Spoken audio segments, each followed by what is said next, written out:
प्यारे बच्चों, सुधी कोचिंग में आप सभी का हार्दिक स्वागत एवं अभिनंदन है। आज का टॉपिक है अलंकार। अलंकार किसे कहते हैं, उसकी परिभाषा होती है अलंकरोति इति अलंकारः। जो काव्य की शोभा बढ़ाने वाले तत्व को अलंकार कहते हैं। क्या कहते हैं? इसे संस्कृत में कहा गया है अलंकरोति इति अलंकारः, और हिंदी में इसकी परिभाषा होती है जो काव्य की शोभा को बढ़ाने वाले तत्व को अलंकार कहते हैं। अब अलंकार के भेद, क्योंकि 2 नंबर का तुम्हारे कोर्स में अलंकार से आता है, शब्दालंकार और अर्थालंकार। तो अलंकार के भेद, अलंकार के मुख्य 2 भेद होते हैं। एक होता है शब्दालंकार और दूसरा होता है अर्थालंकार। अब शब्दालंकार कौन कौन से होते हैं और अर्थालंकार कौन कौन से होते हैं? देखिए, शब्दालंकार जो होता है वो शब्द पर आधारित होते हैं, उन्हें हम शब्दालंकार कहते हैं। जो शब्द पर आधारित होते हैं उन्हें हम शब्दालंकार कहते हैं। ये शब्दालंकार की परिभाषा हुई। क्या हुई? जो शब्द पर आधारित होते हैं उन्हें हम शब्दालंकार कहते हैं। जैसे ये इंपॉर्टेंट है, जो उन्हीं को बताया जा रहा है, अनुप्रास, यमक और श्लेष। ये 3 अगर याद कर लिए जाएं, इन 3 में से एक बोर्ड में मिल जाता है। तो बात आती है अनुप्रास अलंकार किसे कहते हैं? जब किसी वर्ण की आवृत्ति बार बार हो, जब कोई अक्षर बार बार आता है तो वहां अनुप्रास अलंकार हो जाता है। वर्ण की आवृत्ति बार बार हो, बस अनुप्रास हो जाता है। उदाहरण में देखेंगे तो अपने आप समझ में आ जाएगा। जैसे है रघुपति राघव राजा राम, तो रा की आवृत्ति बार बार हुई है। रघुपति में रा आया है, राघव में रा आया है, राजा में भी रा आया है और राम में भी रा आया है। तो रा वर्ण की आवृत्ति बार बार होने के कारण यह क्या हुआ? अनुप्रास अलंकार हो गया। दूसरा उदाहरण देख लीजिए। कोई एक उदाहरण तुम्हें याद करना रहता है। दूसरा उदाहरण है चारु चंद की चंचल किरणें खेल रही थी जल थल में। चा वर्ण की आवृत्ति बार बार आई है, चारु चंद फिर चंचल, इसलिए चा वर्ण की आवृत्ति बार बार होने के कारण अनुप्रास अलंकार हो गया। तीसरा उदाहरण इसी में अनुप्रास में देख लीजिए। तरनी तनुजा तट तमाल तरुवर बहु छाए। क्या है? तरनी तनुजा तट तमाल, ता वर्ण की आवृत्ति बार बार हुई है। तरनी तनुजा तट तमाल तरुवर बहु छाए। तो ता वर्ण की आवृत्ति बार बार होने के कारण यह अनुप्रास अलंकार हो गया। कोई एक उदाहरण अगर हमारे बच्चे याद कर लें, इतना कठिन भी नहीं है, इतना आसान है कि अगर एक बार पढ़ लेंगे तो एक बार पढ़ने मात्र से उन्हें ये सारे उदाहरण याद हो जाएंगे। तो एक उदाहरण तुम्हें याद करना है तो एक उदाहरण हमारे बच्चे याद कर सकते हैं। अब दूसरा अलंकार क्या है शब्दालंकार में? यमक। यमक अलंकार किसे कहते हैं? जहां एक ही वर्ण बार बार आए, जहां एक ही शब्द बार बार आए, वर्ण की आवृत्ति अनुप्रास, जहां एक ही शब्द बार बार आए और उसका अर्थ भी अलग अलग हो, वहां यमक अलंकार होता है। शब्द जहां फिर परे अर्थ और ही होए, वहां जान अब लीजिए है यम का अलंकार, वहां यमक अलंकार हो जाता है। कौन सा अलंकार होता है? यमक अलंकार। उदाहरण जब देखेंगे तो समझ में आ जाएगा। पहला उदाहरण है सजना है मुझे सजना के लिए। सजना है मुझे सजना के लिए। एक सजना माने तैयार होना है और दूसरे सजना का अर्थ है दूल्हा के लिए। सजना माने दूल्हा, तो सजना है मुझे सजना के लिए। दूसरा उदाहरण अगर ये नहीं याद कर पा रहे तो दूसरा उदाहरण है मैंने प्रदूषित जल पी लिया है इसीलिए हमें पी लिया है। मैंने प्रदूषित जल पी लिया है, मैंने खराब पानी को पान कर लिया है, पी लिया है, इसीलिए हमें पी लिया है। दूसरी पीलिया का अर्थ है जॉन्डिस, बीमारी। तो एक पीलिया का अर्थ है पान कर लिया है और दूसरी पीलिया का अर्थ है मुझे जॉन्डिस हो गई है। इसलिए यहां पर कौन सा अलंकार हो गया? यमक अलंकार हो गया।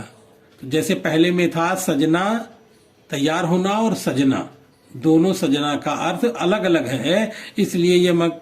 और दूसरे में है मैंने प्रदूषित जल पी लिया है, इसीलिए हमें पी लिया है। तो पी लिया है, पान कर लिया है, और दूसरे का अर्थ है मुझे ज्वाइंडिस हो गई है। तीसरा उदाहरण है इसी में, गया गया गया। तो गया एक संज्ञावाची नामवाचक व्यक्ति है, वो गया करने के लिए मानो गया। तो यहाँ पर हर गया का अर्थ अलग अलग होने के कारण यह भी यमक अलंकार हो गया है। शब्द एक अर्थ अनेक नाम श्लेष कौन सा अलंकार होता है? शब्द एक हो अर्थ अनेक हो, उसी को कहते हैं श्लेष। शब्द एक अर्थ अनेक नाम श्लेष अलंकार होता है। जैसे उदाहरण देखेंगे समझ में आ जाएगा। जीत की खुशी हार के साथ, जीत की खुशी हार के साथ।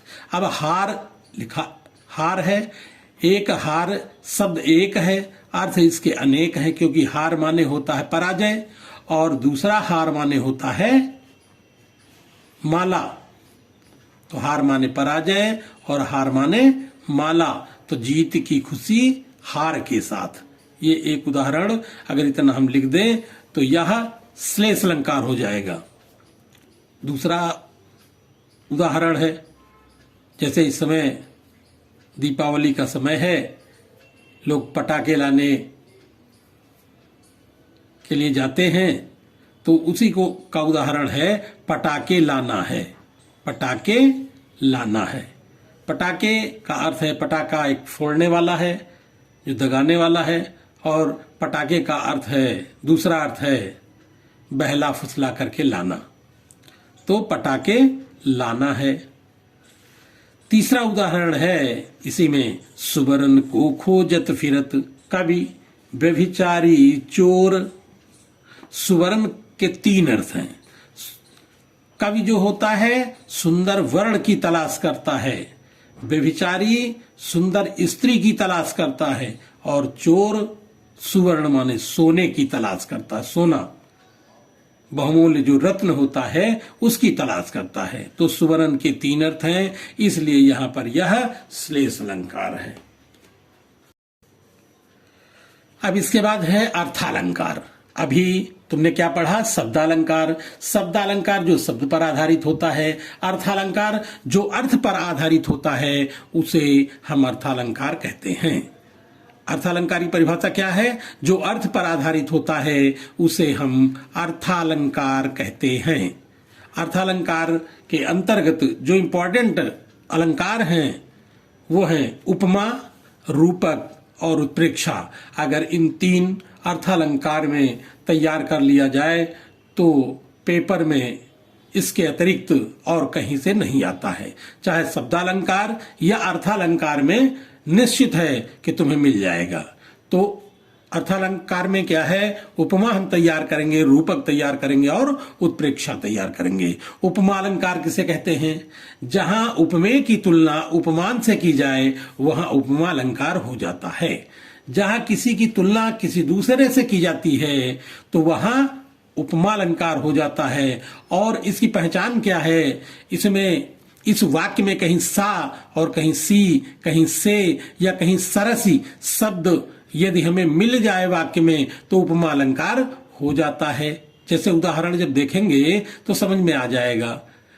पहला उदाहरण है, पीपर पात सरस मन डोला। सरस शब्द आया है इसलिए यहां पर उपमा अलंकार हो जाएगा। क्या हो जाएगा? उपमा अलंकार हो जाएगा।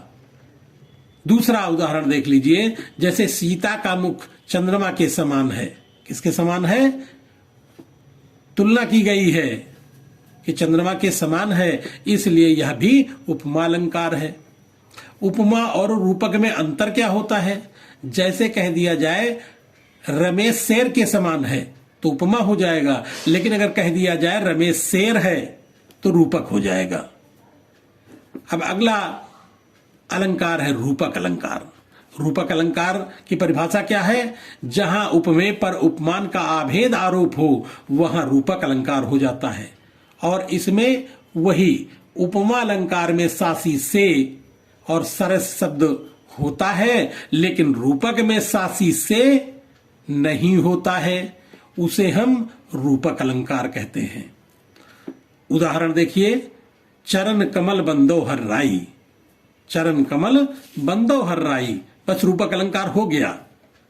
दूसरा उदाहरण है, कमल नयन को छाड़ी महातम और देव को ध्यावे, कमल नयन को छाड़ी महातम और देव को ध्यावे, बस यहां पर भी रूपक अलंकार हो गया है। इस तरह के उदाहरण अगर हम देखें तो आसानी से उस उदाहरण को हम याद कर सकते हैं। अगला है उत्प्रेक्षालंकार। उत्प्रेक्षालंकार की परिभाषा क्या होती है? जहां उपमेय में उपमान की संभावना होती है, जहां उपमेय में उपमान की संभावना होती है वहां उत्प्रेक्षालंकार हो जाता है। कौन सा अलंकार हो जाता है? उत्प्रेक्षालंकार हो जाता है। इसकी पहचान होती है जहां जनु जानो मनु मानो शब्द अगर हमें कहीं मिल जाए वाक्य में तो वहां तुरंत उत्प्रेक्षालंकार हो जाता है। जैसे मुख मानो चंद्रमा है, मानो शब्द आया है, मुख मानो चंद्रमा है, उत्प्रेक्षालंकार। दूसरा उदाहरण है, बालधी विशाल विकराल ज्वाल जाल मानो लंक लीलबे को काल रसना पसारी है। ये उस समय का प्रसंग है जिस समय हनुमान जी लंका में आग लगाते हैं, तो उसी समय का प्रसंग है। तो इसमें मानो शब्द आया है, बालधी विशाल विकराल ज्वाल जाल मानो लंक लीलबे को काल रसना पसारी है, इसलिए इसमें उत्प्रेक्षालंकार हो गया है। तो शब्दालंकार और अर्थालंकार, तुम्हारा आज अलंकार का जो टॉपिक है वह पूरा कंप्लीट हो गया है। धन्यवाद।